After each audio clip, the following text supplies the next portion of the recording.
ఈ రోజు మనం మాట్లాడుకోబోయేది ఒక వ్యక్తి గురించి మాత్రమే కాదు. ఒక కాలంలో తెలంగాణలో భయం, వివాదాలు, చర్చలు, దర్యాప్తులు, రాజకీయ ఆరోపణల మధ్య నిలిచిపోయిన ఒక పేరు గురించే. ఆ పేరు నయీం. ఒక సాధారణ జీవితంతో మొదలై ఉద్యమాలు, సంబంధాలు, ప్రభావం, ఆరోపణలు, నెట్వర్క్, ఆస్తుల వివాదాలు, చివరికి పోలీసు ఆపరేషన్‌తో ముగిసిన ఈ కథ చాలా మందికి తెలిసిన పూర్తి కథ తెలియని వాళ్ళు ఇంకా చాలా మందే ఉన్నారు. ఈ వీడియోలో మనం వినబోయేది ప్రజల్లో చర్చకు వచ్చిన సమాచారం. అప్పటి దర్యాప్తులు, మీడియా నివేదికల్లో వచ్చిన అంశాల ఆధారంగా మాత్రమే. మొదట్లో నయీం కూడా అందరిలాగానే ఒక యువకుడు. యువ వయసులో సామాజిక, రాజకీయ ఉద్యమాల ప్రభావం అతడి జీవితంపై పడిందని అనేక నివేదికలు చెబుతున్నాయి.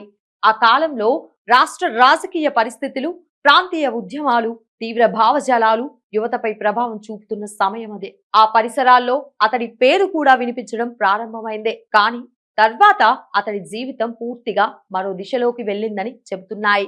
సాధారణ వ్యక్తి నుంచి ప్రభావం కలిగిన వ్యక్తిగా, అక్కడి నుంచి వివాదాస్పద వ్యక్తిగా అతడి పేరు మారుతూ వచ్చిందే.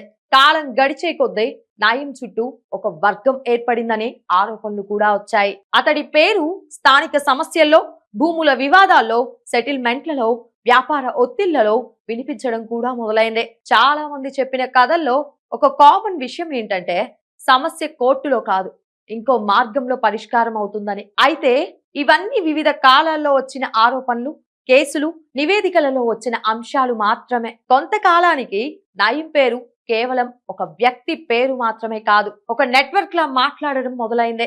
ఎవరు దగ్గరగా ఉన్నారు, ఎవరు దూరంగా ఉన్నారు, ఎవరికి సంబంధాలు ఉన్నాయి, ఎవరు మాట్లాడుతున్నారు, ఇలా ఎన్నో ప్రశ్నలు అప్పట్లో చర్చకు వచ్చాయి. ఆ తర్వాత ఎక్కువగా చర్చకు వచ్చిన విషయం ఆస్తులు. పోలీసు దర్యాప్తుల సమయంలో భారీ స్థాయిలో ఆస్తులు, భూములు, పత్రాలు బయటపడ్డాయని వార్తలు వచ్చాయి. ఎక్కడి నుంచి వచ్చాయి, ఎవరి పేర్లలో వచ్చాయి, ఎలా వచ్చాయి అనే ప్రశ్నలు పెద్ద చర్చలు అయ్యాయి. ఆ సమయంలో చాలా మంది ఒక్క ప్రశ్న అడిగారు: ఒక వ్యక్తి చుట్టూ ఇంత ప్రభావం ఎలా ఏర్పడిందే? ఇంకా మరో విషయం, నయీం కథలో ప్రజలు ఎక్కువగా గుర్తుంచుకునేది భయం అనే భావన మాత్రం. ఒక పేరు వినిపిస్తే చాలా మంది మాట్లాడడానికి కూడా వెనకడుగు వేసేవారని కథనాలు అప్పట్లో వచ్చాయి. ఇది నిజంగా ఎంతవరకు, ఏ స్థాయిలో అన్నది ఒక్కో నివేదిక ఒక్కోలా చెప్పినా అతడి పేరు మాత్రం ప్రజల్లో పెద్ద చర్చగా మారింది. కాలం ముందుకు వెళ్ళింది, దర్యాప్తులు పెరిగాయి, పరిస్థితులు కూడా మారాయి. చివరికి 2016లో జరిగిన పోలీస్ ఆపరేషన్ లో నయీం మరణించాడు. ఆ సంఘటన తర్వాత అతడి పేరు చుట్టూ ఉన్న వ్యవహారాలపై మరింత దర్యాప్తు జరిగిందే. ఆస్తులు, సంబంధాలు, వ్యవస్థ, కేసులు ఇవన్నీ మళ్లీ వెలుగులోకి వచ్చాయి. కానీ ఈ కథలో చివరికి మిగిలింది ఒక ప్రశ్న: ఒక వ్యక్తి జీవితం ఇలా ఎందుకు మారుతుంది? శక్తి కోసం, ప్రభావం కోసం, లేదా వ్యవస్థల మధ్య ఖాళీల కారణంగానా?